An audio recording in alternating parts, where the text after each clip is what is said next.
Hello guys, my name is Akanksha Sharma. तो आज class 12th का चैप्टर है जो जनन स्वास्थ्य, उसका जो मेन हेडिंग है आईवीएफ। ये आप देख रहे हैं आईवीएफ को हिंदी में पात्री निषेचन कहते हैं। तो आज हम पात्री निषेचन आईवीएफ के बारे में जानते हैं, ठीक है।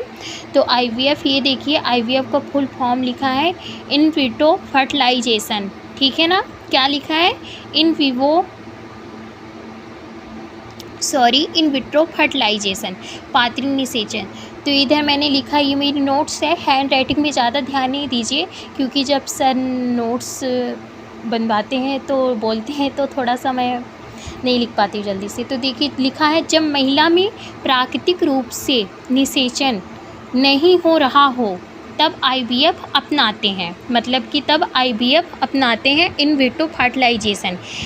आईवीएफ को टेस्ट ट्यूब बेबी प्रोग्राम भी कहते हैं, ठीक।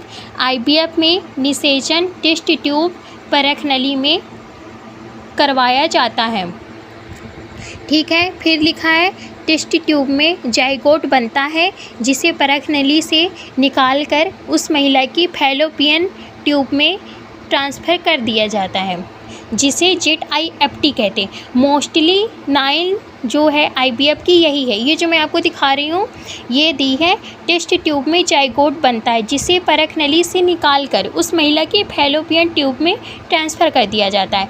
तो जो फैलोपियन ट्यूब में जो ट्रांसफ़र करते हैं उसे हम ZIFT कहते हैं, ठीक है ना। टेस्ट ट्यूब में जब जाइगोट बन जाता है तो उसे हम महिला की फैलोपियन ट्यूब में मतलब कि ट्रांसफ़र कर देती, जिसे हम ZIFT कहते हैं। ZIFT का पूरा नाम है zygote intra fallopian transfer. Hindi में बोलते हैं युग्मनज अंतः अंडवाहिनी स्थानांतरण। क्या बोलते हैं? युग्मनज अंतः अंडवाहिनी स्थानांतरण बोलते हैं, ठीक है ना। तो आईवीएफ के बारे में ये मतलब कि पूरा आईवीएफ का मतलब ये हो गया कि जब कोई जो फीमेल है वो मतलब कि निषेचन करने में नहीं सक्षम हो पाती, प्राकृतिक रूप से नेचुरल तरीके से वो नहीं कर पाती है, तो परख नली की सहायता से, टेस्ट ट्यूब बेबी प्रोग्राम की सहायता से उसमें निषेचन कराया जाता है। और फिर उसके बाद उसका जो जाइगोट होता है, युग्मनज होता है, उसे हम परख नली में उसे हम फैलोपियन ट्यूब में ट्रांसफ़र कर देते हैं, जिसे ZIFT कहते हैं। Thank you.